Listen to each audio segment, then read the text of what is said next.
계속해서 이사야서를 통해서 은혜를 받으려고 합니다. 이사야서는 은혜의 보물 창고같이 깊게 묵상하면은 여러 가지 은혜를 우리에게 주고 있습니다. 우리 앞부분을 조금 살펴보면은 이사야 1장에 보면은 하나님이 탄식하셨다고 계세요. 하늘이여 들으라, 땅이여 귀를 기울이라. 여호와께서 말씀하시기를 내 자식을 양육하였거늘 그들이 나를 거역하였도다. 소는 임자를 알고 나귀는 그 주인의 구유를 알건만은 이스라엘은 알지 못하고 나의 백성은 깨닫지 못하는도다 하셨도다. 슬프다 범죄한 나라여, 허물진 백성이요 행악의 종자요 행위가 부패한 자식이로다. 이렇게 이스라엘 백성들이 하나님의 은혜로 하나님의 선민이 되어서 한 민족을 이루고 하나님의 은혜로 가나안 땅을 점령하고 그곳에서 은혜 가운데 복되게 나라를 잘 이끌어 가는데 그 은혜를 저버렸다 이겁니다. 그리고 온갖 죄와 더불어서 정치적으로, 도덕적으로, 종교적으로 타락할 대로 타락을 하고 말았습니다. 그리고 신앙생활을 하는 사람들마저도 그들의 이기심으로 자기 중심의 신앙생활을 하면서 그리고 형식적으로 외식적으로 그런 신앙생활을 했습니다. 그래서 하나님께서 탄식을 했습니다. 그리고 계속해서 이스라엘 백성들에게 너희들이 그렇게 죄가 많으므로 멸망시키겠다, 파멸시키겠다 이렇게 계속해서 말씀을 전하다가 우리가 지난주에 와서 11장에 보면 이새의 줄기에서 한 싹이 나며 그 뿌리에서 한 가지가 나서 결실할 것이요 하면서 메시아가 탄생해서 너희를 구원해 줄 것이다, 이런 희망의 말씀을 선포합니다. 그러면서 오늘 본문 12장에 와서 그러므로 여호와의 진노는 순간 지나간다, 그러니 이 메시아도 보내고 그러니 너희들이 그 은혜를 보답하고 감사해라 하는 내용이 오늘 12장입니다. 그래서 12장의 제목을 많은 분들은 감사 찬송 이렇게 말하기도 합니다. 오늘 이사야서 12장에 우리에게 주는 귀한 교훈 세 가지가 있습니다. 하나는 하나님의 진노는 잠깐이다, 하나님의 진노는 지나간다 이것입니다. 하나님께서는 우리가 잘못하면, 죄악에 빠지면, 하나님을 멀리할 때, 하나님보다 쾌락을, 하나님보다 재물을 더 사랑할 때, 그럴 때는 하나님이 모른 채 할 수가 없습니다.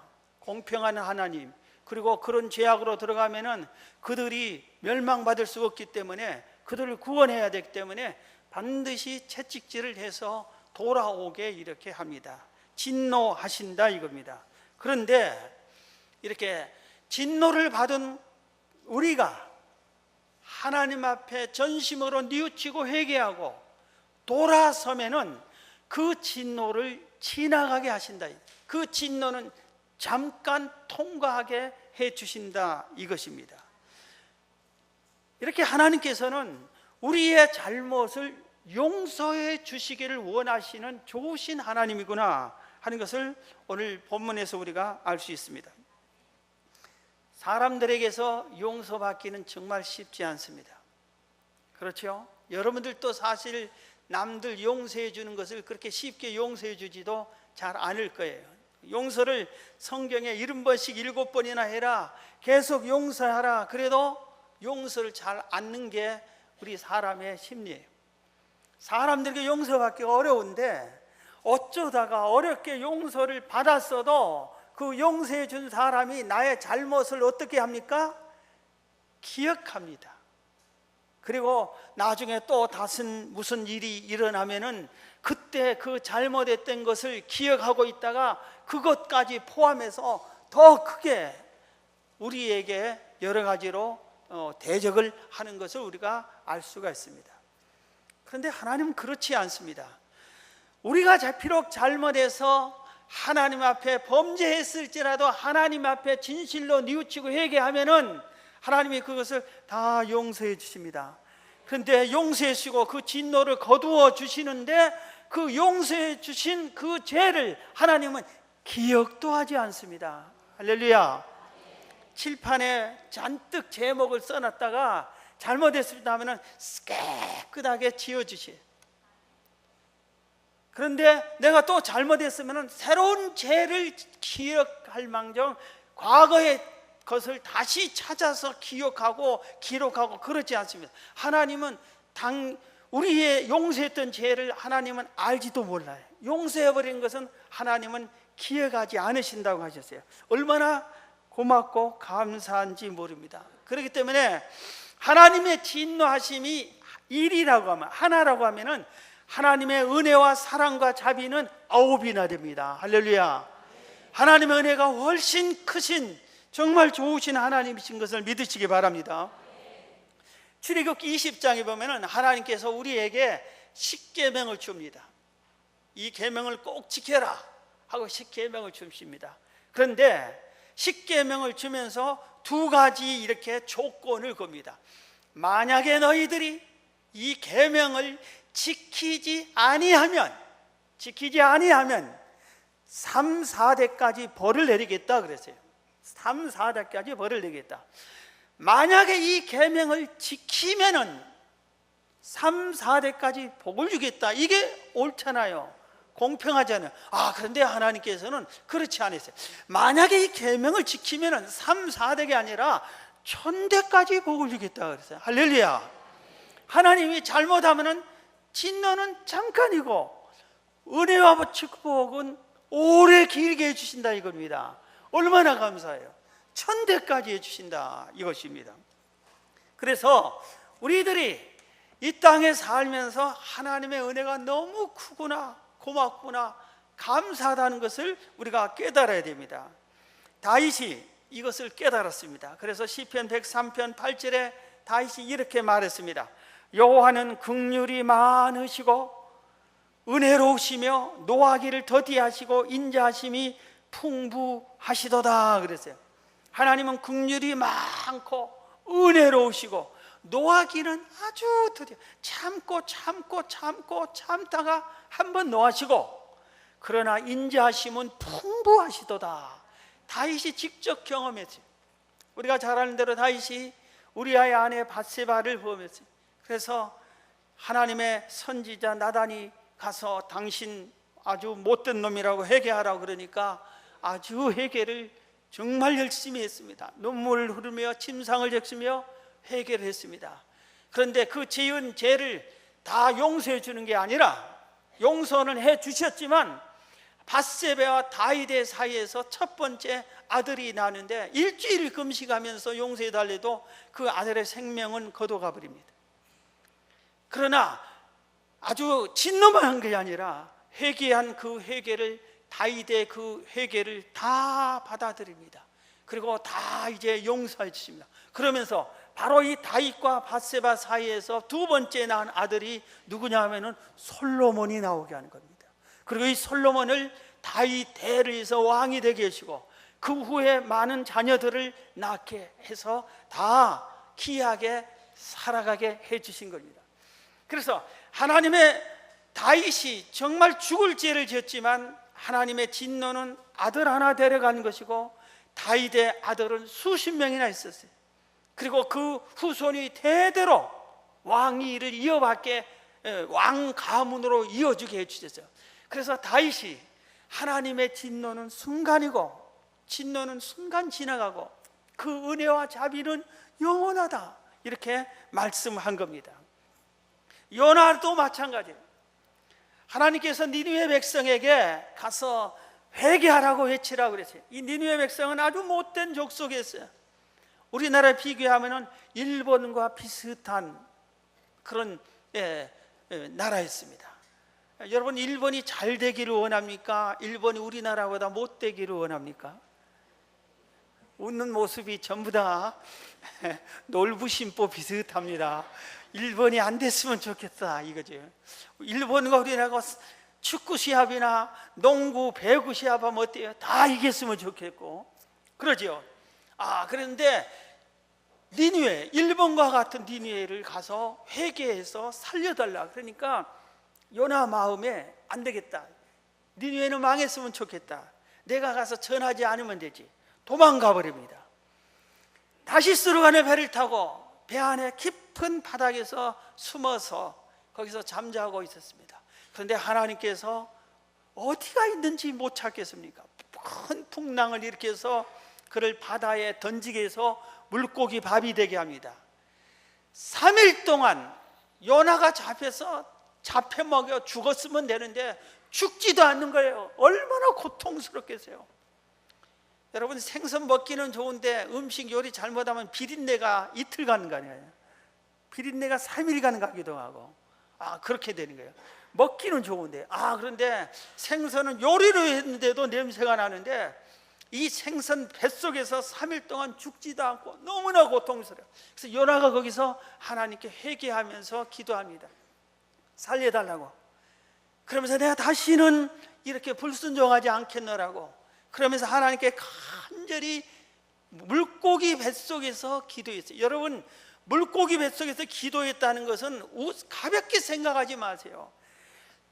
죽는 장소에서, 죽음이 유태하는 곳에서 기도하는 거예요. 여러분, 자동차 사고가 났는데 그 사고 난 현장에서 기도가 나오겠어요? 쉽게 나겠어요? 아무 생각도 없을 때 기도가 나오겠냐고요. 그럼 지금 요나는 아무것도 생각할 수 없는 그 위기, 정말 급박한 상황, 죽음이 찾아오고 고통스러운 곳에서 하나님께 기도를 합니다. 그런데 하나님이 이 기도를 들으셨어요. 그래서 요나의 불순종의 고통은 고기 뱃속에서 3일만 하게 합니다. 그리고 살려냅니다. 그리고 니느웨 백성에 가서 복음을 외쳐서 니느웨 백성을 살려내게 하고 사명을 완수하게 하는 것입니다.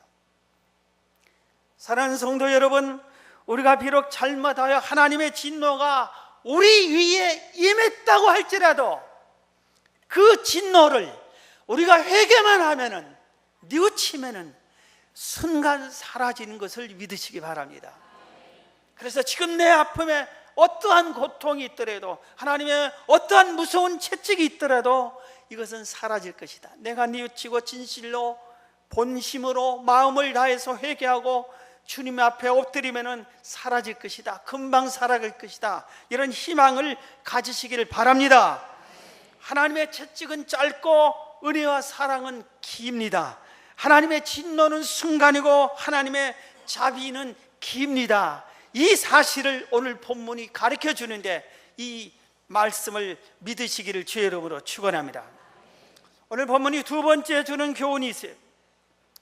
오늘 본문에 보면은 1절을 봅시다.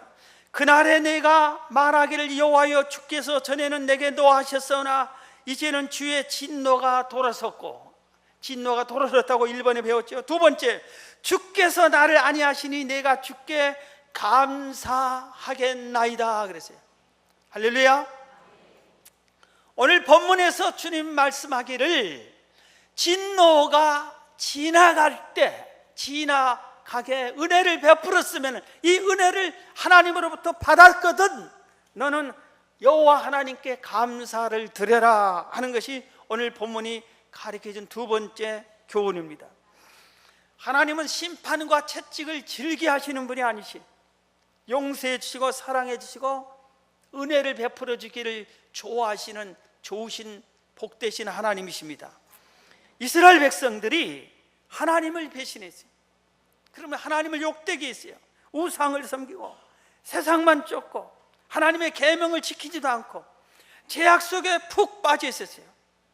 그래서 그들을 위해서 선지자를 보내서 이사야 선지자를 세워서 경고의 말씀을 외치고 또 외치고 뉘우치고 회개하고 돌아서라 해도 그들은 돌아서지 않았어요. 너의 나라가 망할 것이라 해도 그들은 하나도 듣지를 않았어요. 그럼에도 불구하고 하나님께서는 그들에게 은혜를 베풀었어요. 은혜를 베풀었어요. 아브라함과의 약속 때문에 그런 것입니다. 아브라함에게 큰 민족을 이루겠다는 그 약속이 있었기 때문에 그런 거예요. 그래서 나라가 망해도 남은 자를 남겨놓으셨어요. 다 죽이는 게 아니라 남은 자를 남겨놓으셨어요. 포로로 끌려가는데 포로에서 다시 돌아오게 해주셨어요.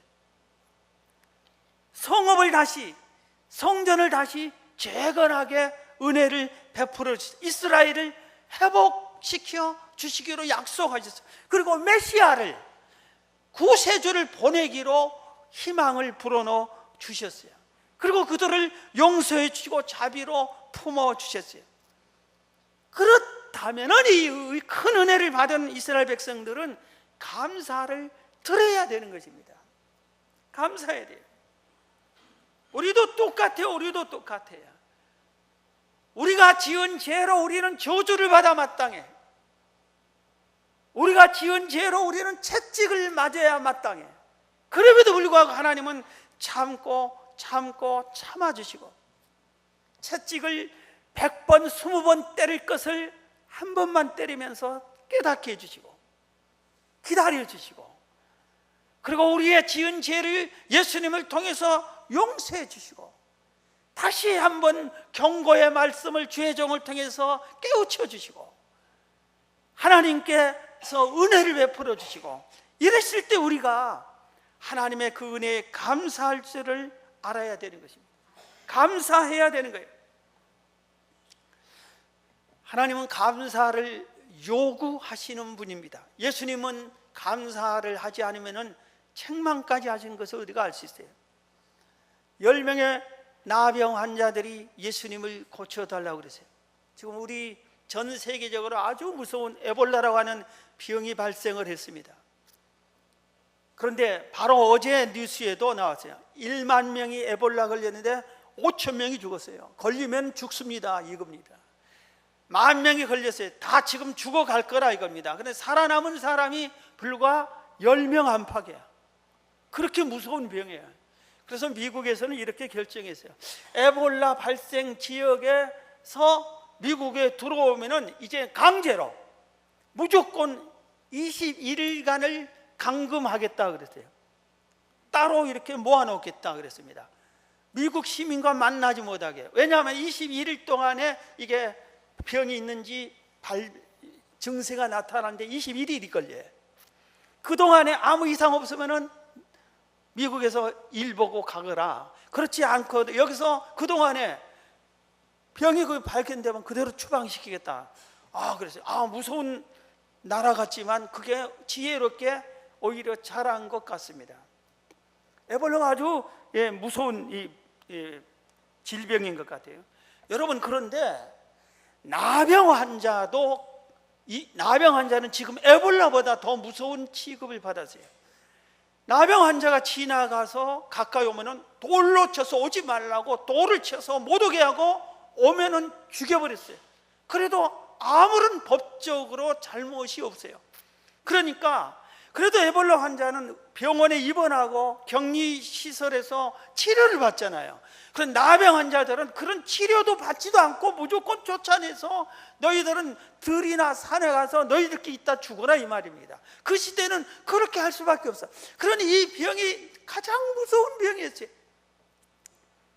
그런데 이 나병 환자 10명이 예수님이 지나가니까 와서 고쳐달라고, 우리를 불쌍히 여겨달라고. 얼마나 불쌍해요.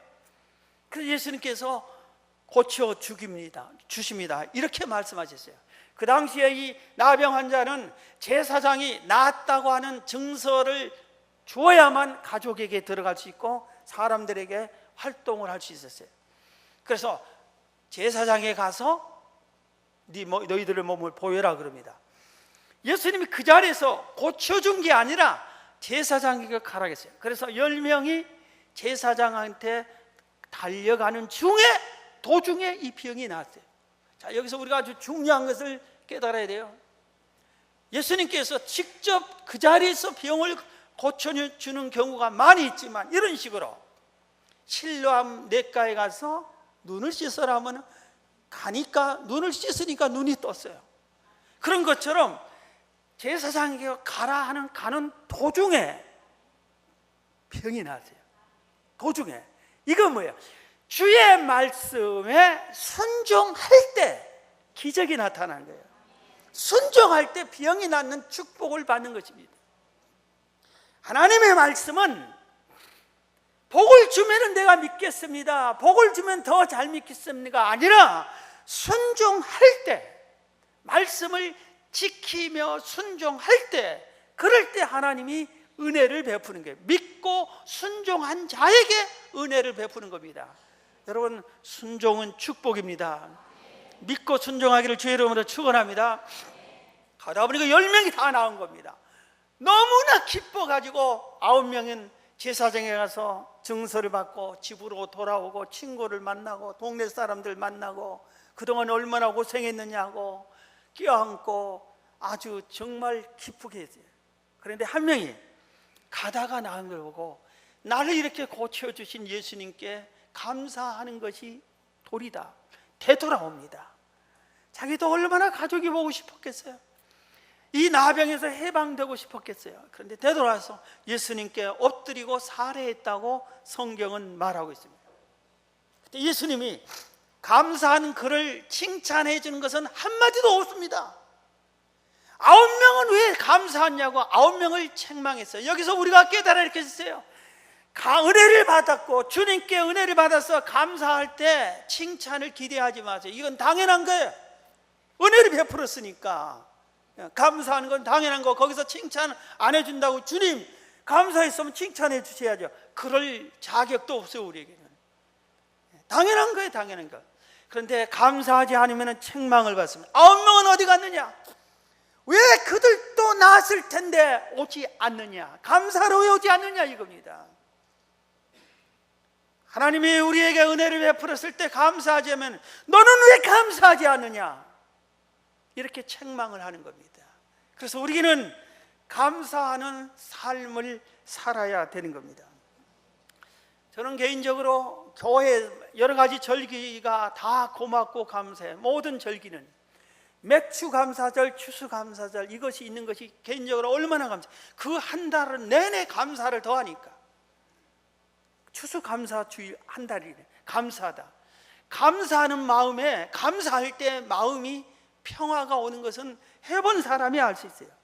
미국의 캘리포니아의 데이비스 대학의 심리학 교수는 로버트 에먼스라고 하는 교수님이 이런 실험을 했어요. 무작위로 12살에서 80살 되는 사람들을 무작위로 두 그룹을 만들었어요. 그리고 한 달간 실험했습니다. 이쪽에는 생활 일기를 쓰세요. 그날 하루의 삶을 기록하세요. 이쪽에는 감사 일기만 쓰세요. 하루를 지내면서 감사의 조건만 찾아서 감사만 기록해 보세요. 그랬어요. 한 달 후가 지나죠. 이 사람들은 별별 일 없고 똑같아요. 아무 변화가 없어요. 생활 일기를 쓴 사람은 쓰기 전이나 한 달 후나 똑같아요. 그런데 이쪽에서 감사 일기를 썼던 사람들 중에서 4분의 3이 놀라운 변화가 나타났어요. 행복 지수가 껑충 뛰었어요. 그리고 잠자는 일, 직장 생활, 그리고 운동하는 이런 모든 것에 놀라운 성과가 나타났어요. 그리고 뇌에서 화학 구조가 호르몬이 변하고 신경 전달하는 물질이 바뀌어서 스트레스가 확 사라졌어요. 사람들이. 그리고 표정이 달라진 거예요. 행복해진 거예요. 감사 일기만 기록했는데 사람이 바뀌어진 겁니다. 숙제 11월 한 달 동안 감사 일기를 쓰십시다. 여러분 쓰기 싫거들랑 이렇게라도 해요. 자기 전에 오늘 감사 이래서 감사합니다, 저래서 감사합니다, 감사합니다 하고 말로라도 기도하고를 잘 감사를 서로 아는 사람들끼리는 나 오늘 이런 감사한 일이 있어서 말로라도 하든지 기록을 한번 감사를 기록에 한번 한 달간 한번 해보세요. 여러분의 행복 지수가 껑충 뛰어날 겁니다. 얼굴 보고 나면은 보톡스 맞은 것처럼 피어질 거예요. 아주 피부가 좋아질 것이고 행복한 얼굴이 살아날 겁니다. 전에 한번 얘기한 적이 있지만 제가 직접 들은 간증이라서 어떤 여자 집사님의 간증입니다. 이번에 남편은 너무나 술을 고려했습니다. 술을 너무 좋아했어요. 그래서 술만 먹으면 인사불성에 대해서 아무것도 모르요. 그렇기 때문에 그 아내가 자기 남편 때문에 너무나 속상해. 하나님께 술 안 먹게 해달라고 기도를 10년이나 기도를 했어요. 그래도 이 남편은 술을 처먹어요. 그날 또 술을 잔뜩 먹고 와서 얼마나 술 먹으면 무거워, 더 무거워. 방 안에 모셔다가 뉘어놓고 있는데 그날따라 문득 생각이 나요. 전주에 하나 목사님 설교가 무조건 감사하라, 범사에 감사하라, 감사 조건이 없어도 감사하라, 그러면 하나님의 은혜와 사랑과 기적이 나타난다. 그래서 그게 왜 생각나는지, 나 같은 게 감사할 수도 없는데 그래도 순종하자고 그 남편을 딱 뉘어놓고 드르릉드릉 자는 이 남편을 보고 감사를 했습니다. 첫 번째 감사, 감사할 조건이 없어서 감사합니다. 그래서 이 남편을 보니 감사할 것이 아무것도 없어. 감사는. 그 다음에 그러니까 그래도 술을 처먹고 꼭 집으로 돌아오니 감사합니다. 남들처럼 술 먹고 부수는데 그저 쓰러져 잠을 자니 감사합니다. 특히 토요일 날은 2배로 먹어서 감사합니다. 그 이유가 주일날까지 잠을 자니까 주일날 내가 교회 가는데 아무 방해하지 안 받아서 감사합니다. 이런 식으로 감사를 하다 보니까 그 말이 맞고 감사하더래요. 그래서 얼굴이 감사하다 보니까 얼굴이 펴지고 웃음이 나와서 이렇게 싱긋이 웃는데 남편이 눈을 빡 떴어요. 그리고 쳐다보는데 술을 먹고 이제 목이 타서 눈이 목마르서 눈 떴는데 아내가 자기를 쳐다보고 빙그레 웃고 있어요. 그래서 이 한밤중에 당신이 미쳤냐고, 왜 날 보고 웃냐고 그러니까 자초지종을 설명했어요. 세상에 당신한테 목사님이 설교하기를 당신 먹어도 감사하래. 그래서 이래 이런 조건을 걸어서 감사했다고 했더니 이 남편 하는 말, 그렇게 힘들었냐고, 내가 예수 믿어줄게. 그래가지고 10년 동안 기도해도 안 들어준 걸 하루 감사 기도했더니 당장 예수를 믿었어요. 감사하는 이렇게 놀라운 기적이 있어요. 안 해보니까 그러지. 그래서 자꾸 우리 언젠가 하루에 100번씩 감사하기로 했잖아요. 또 그래, 또 이번 11월 감사의 달은 감사일기 쓰고 하루에 100번씩 감사합니다, 감사합니다. 눈을 뜨면서 감사, 잠자면서도 감사 좀 해봐요. 믿지 않는 사람이, 하나님 믿지 않는 사람이 감사를 해도 역사가 나타나요. 식물에게도 고맙고 감사를 할 때 역사가 나타나고, 저주를 할 때는 또 저주를 받는 거예요. 식물도 그래요. 생명 있는 건 다 그래요. 닭들에게 감사하다고 감사의 표현을 하고 감사의 말을 하면은 달걀을 잘 난대요. 좋은 달걀. 그래서 달걀 살 때 주인이 음악을 틀어주고 감사하다는 달걀인지 그냥 얼추 없이 일한 달걀인지 구별해서 사 먹어야 돼. 좋은 달걀을 사 먹어야 돼. 저한테 오세요. 좋은 달걀집 압니다. 오늘 우리의 마음에 감사가 사라진 것은 마귀가 자꾸 우리에게 원망과 불평과 짜증과 이것을 마귀가 심어주는 거예요. 자꾸. 하나님은 감사를 원하는데 마귀는 불평, 불망, 원망을 원하는 거예요. 여러분, 감사의 사람이 되길 주의 이름으로 축원합니다. 마지막으로 한 가지 오늘 본문이 주는 귀한 교훈이 하나 더 있어요. 그건 뭐냐면은 좋으신 하나님을 만민에게 전파하라 이겁니다. 오늘 본문 4절에 보면 그날에 너희가 또 말하기를 여호와께 감사하라.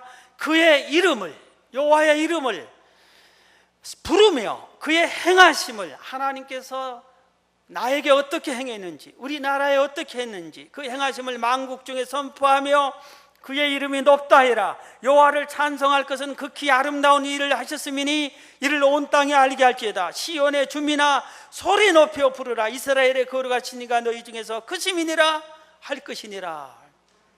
온 이스라엘 백성들에게 여호와 하나님께 감사해라, 감사해라. 하나님이 우리에게 베푼 은혜가 이렇게 크다. 메시아를 우리에게 보내주신다겠다. 우리는 메시아가 이미 오셨잖아요. 예수님을 하나님이 보내주셨습니다. 우리의 죄를 씻어주시려고.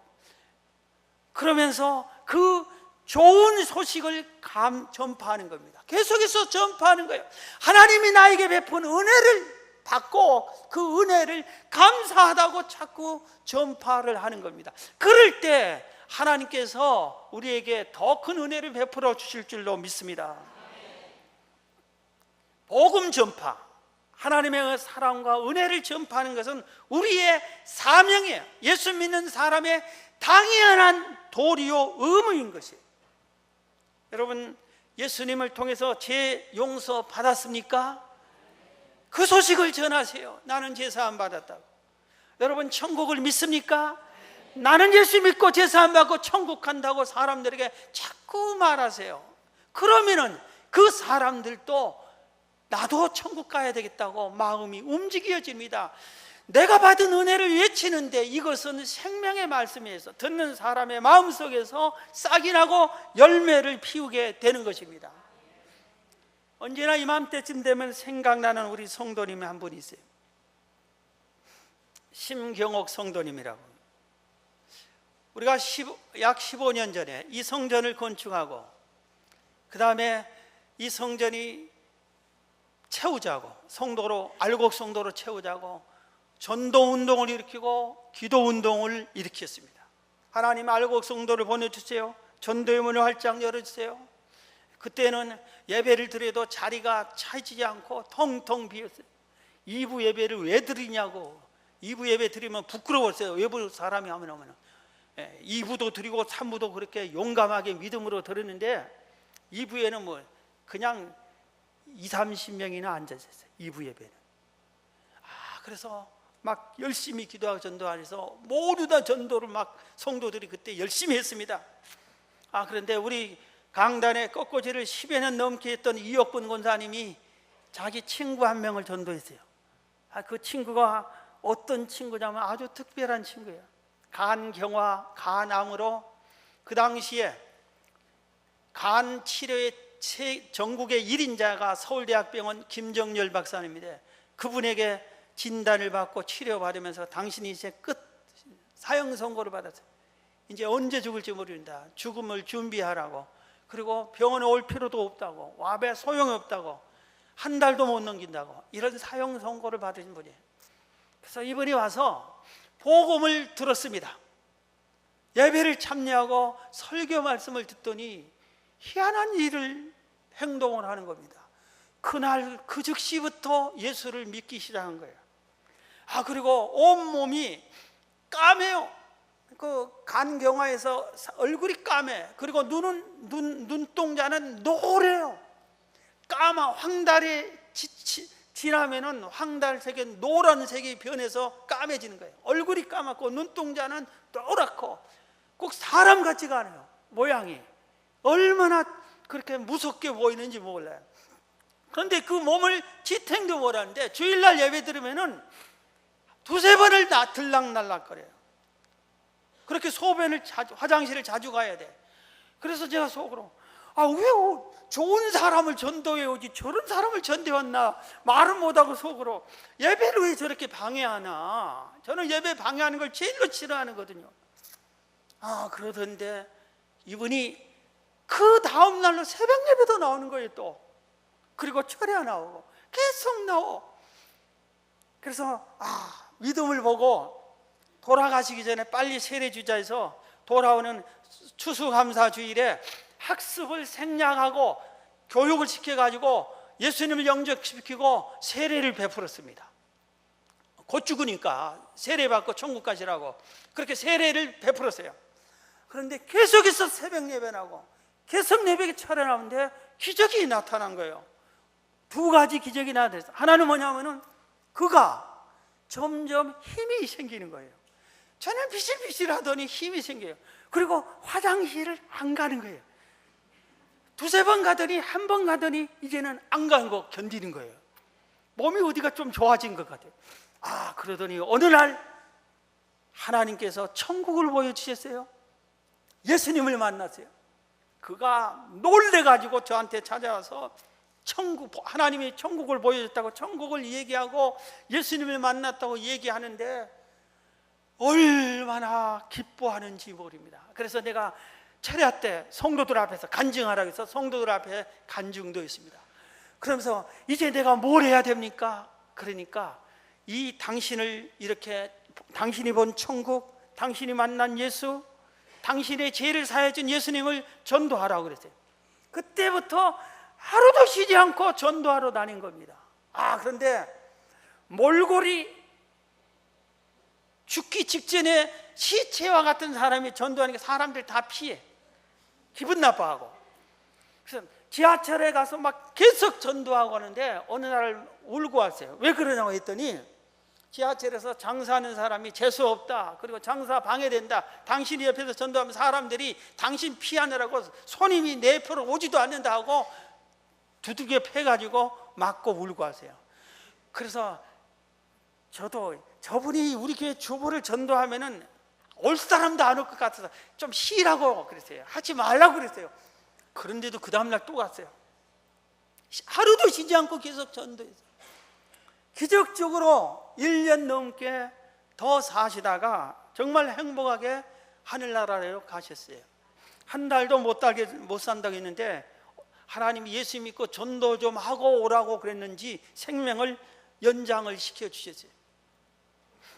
여러분, 세상에 죽을 병에 걸린 사람, 얼굴이 거울도 볼 수 없는 여인이, 사람들이 다 피해버리는 그런 사람도 복음을 전했어요. 왜?